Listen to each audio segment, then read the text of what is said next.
Yun mga idol, isang mapagpalang araw po sa ating lahat.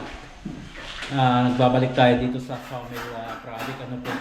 So yung last vlog natin dito mga idol ay nung ginawa natin itong island, and then itong Barno, and then revise natin yung sa may sink niya.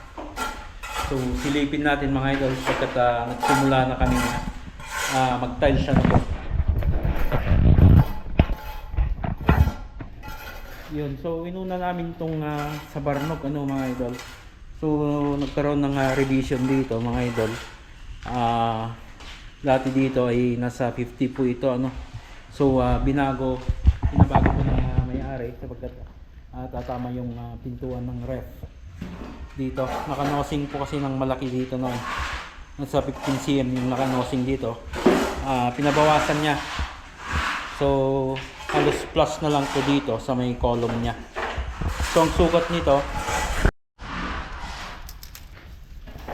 yung sukat nito mga idol ay nasa lang po, 16 inches. Sakto, 16 inches. So abangan nyo mga idol yung gagamitin natin dito sa kanyang gilid po. So yung paraan na ginamit namin dito mga idol, yung method ay kanto mesa po. So malimit nating marinig, mas familiar po yung 45 degree.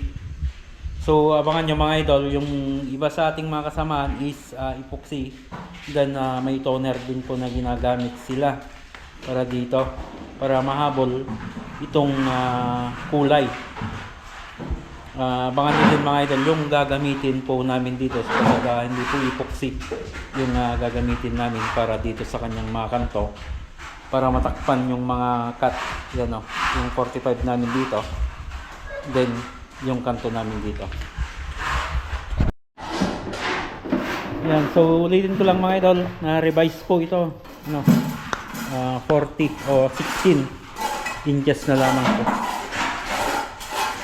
So yan yung unang ginawa namin kanina, tinabas namin yan, tinistikan. Then dumating na rin yung nakabili na rin ng para sa sink po dito, kaya sa previous vlog natin is buo pa yung slab nito. Ngayon nabutas na namin na sasakto dun sa sukat ng kitchen sink po. Then dito naman mga idol is dito yung gas range.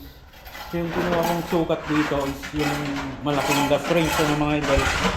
Hindi naman pare-parehas yung sukat ng gas range. May 55, 65 and then 75. Hindi ako nagkakamali.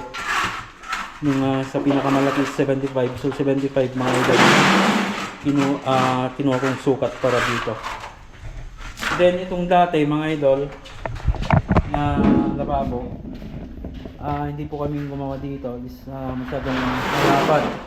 So tiniktikan din po namin ito para makuha namin yung tamang sukat So yan, nasimulan na tiktikan ito, itong gilid niya.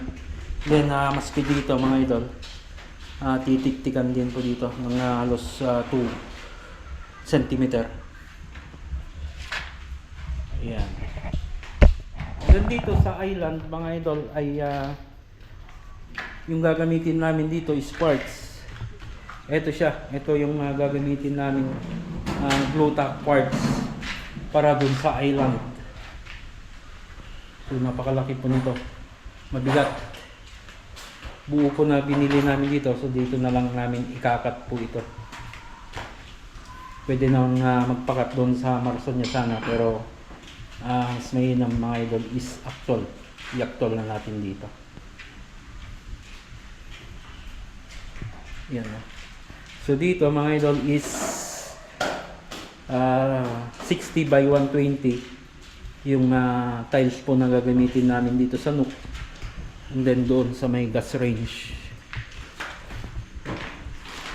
60 by 120. Dito lang po yung quartz.